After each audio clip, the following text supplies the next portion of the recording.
How to love that massive upful day to each and every one. Hope you're full enjoying your day. You already know I'm full enjoying mine. I got life, health, and strength, knowledge, wisdom, and understanding. So I'm giving thanks. I'd like to welcome you to episode number 18 of Reasoning with the Rosterpreneur. And this episode is all about being independent.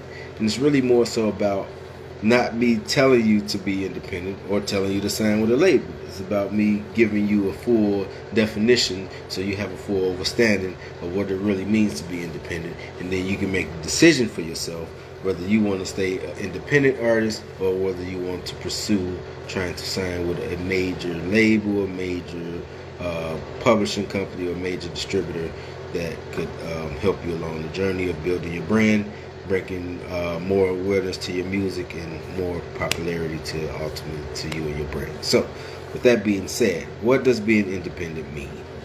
Well, being independent means that, again, you decided not to sign with a major label, a major distributor, or a major publisher. Instead, you decided that you were going to build your brand on your own. But we know, in reality, no one builds anything on their own. They have a team around them that helps them build a thing. So, being independent doesn't mean that I want a King Kong and I'm doing everything on my own. Maybe in personal life, that's one thing, which I still believe in personal life. Somebody but got some help from someone to help them make it along the way. But we're talking about in the professional realm, and we're talking about as a music artist being independent, and that means that you won't be able to do everything on your own. You're going to hire some people that are working on your behalf, working alongside you to help you build your brand to be something bigger, so that you all can celebrate and eat and feed your families comfortably. So that's what that means. So we're going to talk about who are those team members that you're looking for. So again, this is not about telling you to stay independent or to sign with a label. This is making you aware of what it means to stay independent, and also what it takes actually to stay an independent artist and be a successful independent artist. I guess I should put it that way. So we'll probably start with who you can guess. The first team member, in my eyes, is probably going to be a manager, because you need someone that knows how to run a business, because your manager in 2022 is not just your manager. I promise you, they're the CEO of your brand. And so in order to be a chief operating officer of a brand, you have to have awareness of business operation. So the first thing you want to make sure that they're aware of how to run the business, financial literacy, budgets,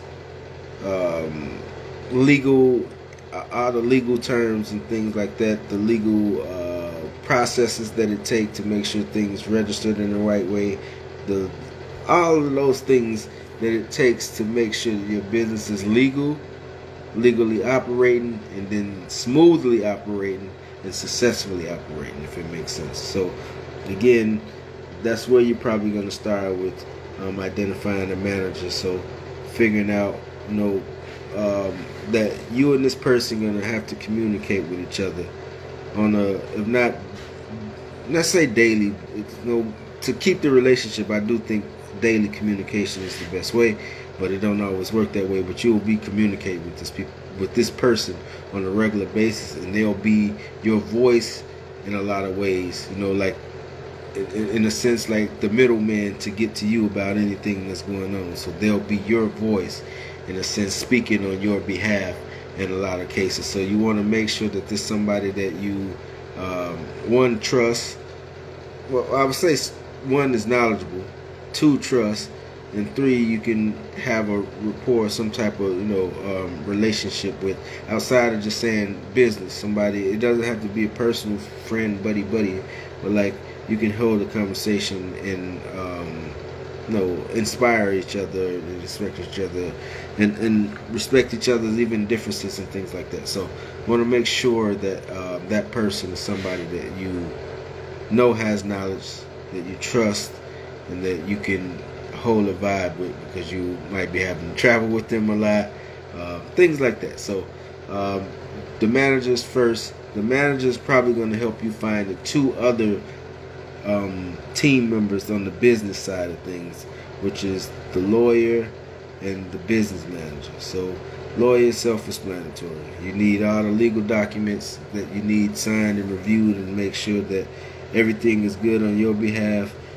That's a lawyer. So they usually get about 5% of everything you make, just because they making sure that you can keep making it, you know what I mean, from a legal perspective. The other person that the manager is going to help you find is the business manager.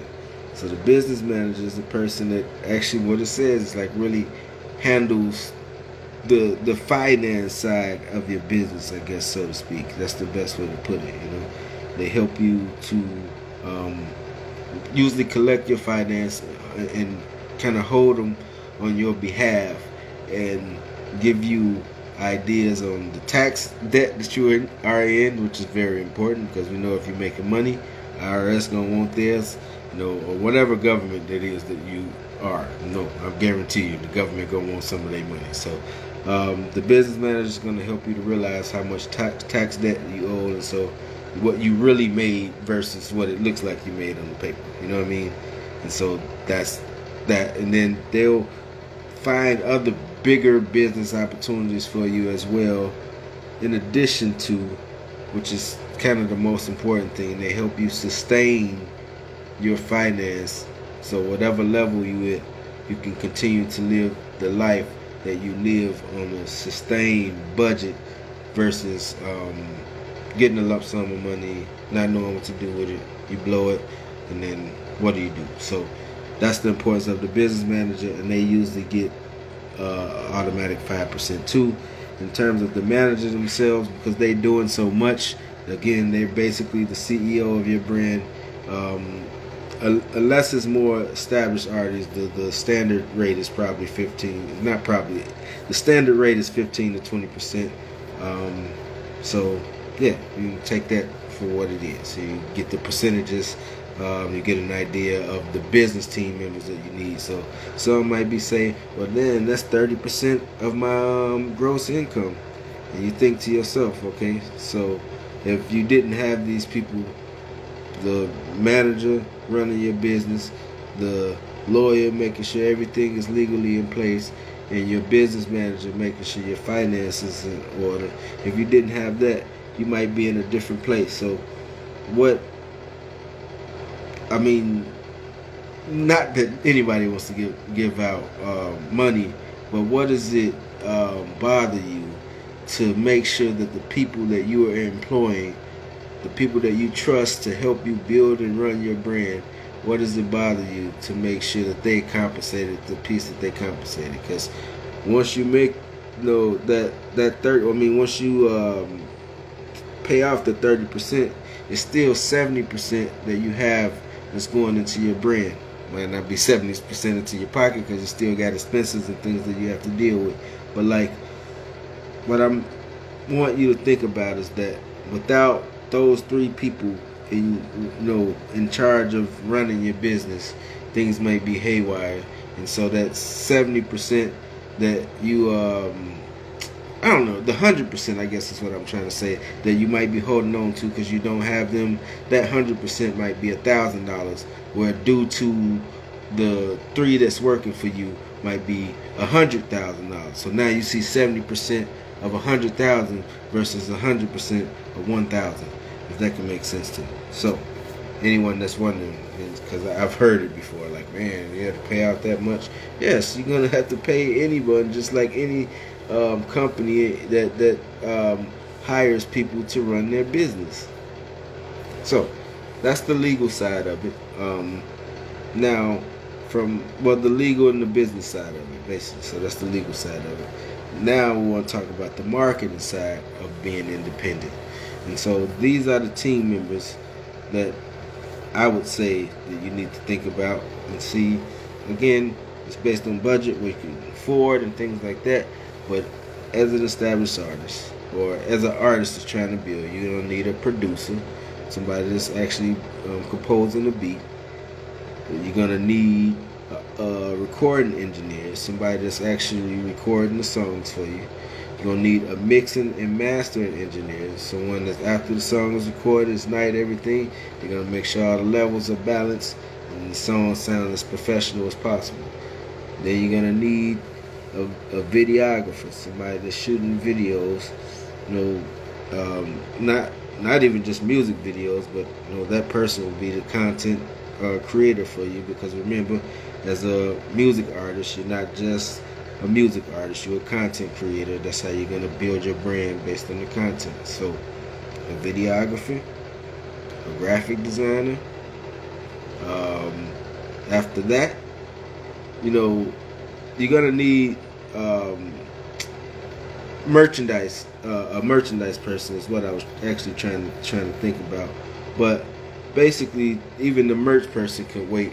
In terms of the creatives, let's go back. We're going to need a producer, a recording engineer, a mixing and mastering engineer, a graphic designer for all the artwork, and a videographer for all the video stuff that we're doing to just even start with. So that's the basic of saying I'm independent.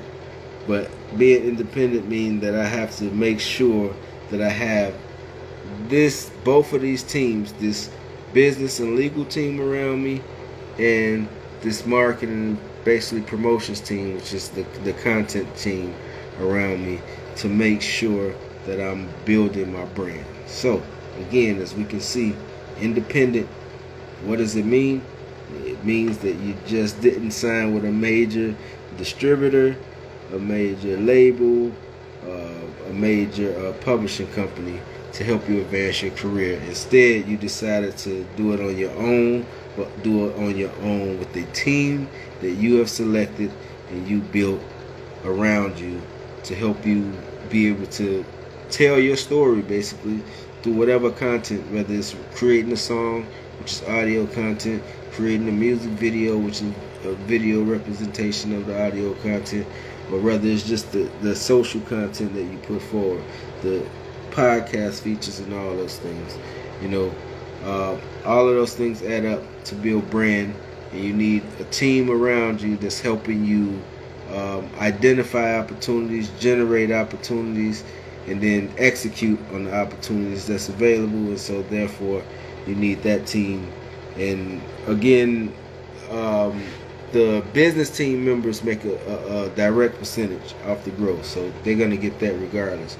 But those other team members, you can hire in some capacity, so you're not paying them percentage, you're actually paying them maybe a salary, or even not paying them. Maybe you can find interns that's willing to do certain things to help boost their resume and create internship opportunities that they may have to have for school, and you can use them that way and then grow. And then as the brand grows, then you can figure out what you can pay them.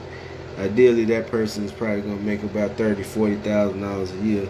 But again, if you're making $700,000 a year, let's say you're making the brand making a meal, you pay your manager, your lawyer, and your business manager.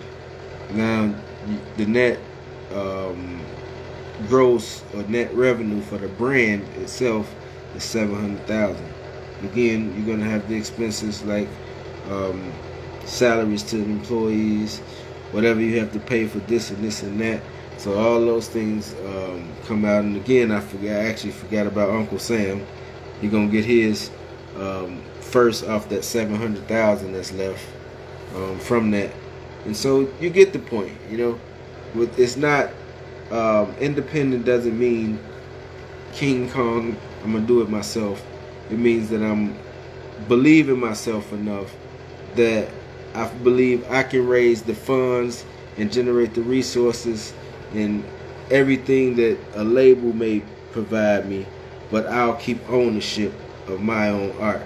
I'll keep ownership of my masters. I'll keep ownership of my writer, my writing royalties. I'll keep ownership of my publishing royalties, which is probably like the most important, because when you're talking about sync and licensing opportunities, it's gonna come because of the publishing opportunity. So again, being independent is basically that, and I should have said that maybe more so in the beginning for ones to get it too. It's not just that you didn't sign with a label, it's that you have complete ownership of your masters. No, it's not a percentage being split with someone. You don't have a distribution company that's making 20% or 10% or 30% or whatever it is that they charge. You keeping 100% yourself because you and your team decided that you was going to do it your way and you didn't need no assistance of their way. A lot of risks, but all a reward, if it makes sense. So I hope this episode number 18 has provided value to at least one person into thinking about their music career. Like I hear a lot of people say, man, I'm gonna stay independent, and I see them like running into a brick wall or banging their head against the wall trying to do it on their own. And so I wanted to explain that independent, it's not me telling you to sign with a label or stay independent, but it doesn't mean that you doing everything yourself. It's not smart, or just really not good business. It really doesn't work that way in business. So again, hope one's got value out of it. Be forward to you, because today is Friday. Couple days break, should I say, and then I'll be forward to you on Monday with episode number 19 of Reasoning with the Rastapreneur. So stay tuned. If you like it, tell a friend to tune in. If you got any questions or comments, please leave them in the comments below. Even comments, leave them in the comments below. I want to hear your feedback. Are you getting value out of what I'm sharing? What else would you like to see me provide or talk about and things like that? So love to hear from you. I will read every single comment, I promise. So alright, again, give thanks for tuning in to episode number 18. We're going to get this thing rolling. 18 of Reasoning with the Rastapreneur, all about independent. What does it mean to be an independent artist? Think about it. Yeah, man. So go build your team. Start doing your research. Put it together. If you don't already have a manager, identify a manager, and I feel like they'll help you find really all the other team members, the 2 other business team members, and all of the creative team members. So identify that manager that can be the CEO of your brand, that can help you develop business, operate and smoothly, operate successfully. Yeah, man. And you can get along with, they have knowledge, and you can trust them. So until next time, again, this is episode 18 of Reasoning with the Rastapreneur. I'll check you for episode number 19. We're going to get this thing rolling for all you independent artists. Yeah, man. Feel good, because you have a source where you can get information. I'll leave you with the words I've been using since 2014. Spread love like a virus. I've been using the hashtag spread love like a virus since 2014. I want to full encourage you to live your life that way. But even if you don't live your life that way, even if you don't use the hashtag, I want to full encourage you to live your life that way. That's what I'm trying to say. So it's not just about the hashtag. It's actually a lifestyle. That's what I was trying to say. So if you don't use the hashtag, live your life that way. Start today by being a blessing to one person and then make a routine out of it. And that's how we spread love like a virus. So next time, I'll leave you in love. Yeah, man. Bless up, massive. Episode 19, forward soon.